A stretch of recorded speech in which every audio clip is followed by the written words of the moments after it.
Alors nous, au niveau de la direction des systèmes d'information, j'ai envie de dire beaucoup de choses comme pas grand-chose.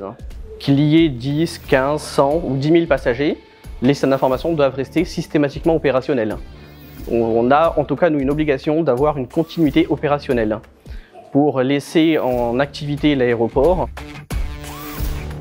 On a activé fort heureusement notre plan de continuité informatique et c'est réellement, et là c'est un petit coup de chapeau à l'ensemble des collaborateurs des systèmes d'information qui se sont tous mobilisés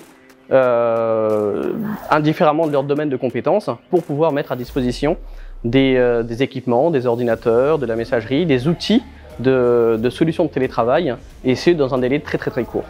Nous, la partie exploitation informatique a été très importante durant cette crise parce que c'est réellement là où on nous attendait et qu'il a fallu effectivement accompagner nos collaborateurs qui n'avaient pas forcément l'habitude de travailler à distance et donc mise en œuvre de guides, mise en œuvre de hotlines, mise en œuvre de pas mal d'outils pour faciliter et accompagner l'ensemble des collaborateurs.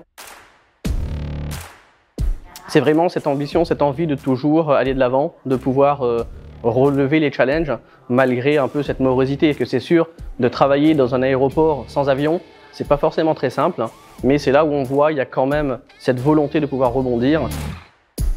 Donc en tout cas pour nous, cette crise nous a permis d'accélérer la transformation digitale de l'entreprise. C'est sûr qu'il y avait pas mal de choses qu'on avait planifiées pour un peu plus tard parce qu'il y a d'autres challenges à relever. Vous voyez bien la transformation de l'aérogare à l'extérieur. Mais concernant en tout cas les systèmes d'information, nous on a pu mettre en place rapidement ce qu'on appelle le parapheur électronique, tout ce qui est conseil d'administration. Donc ça a été mis en œuvre très rapidement.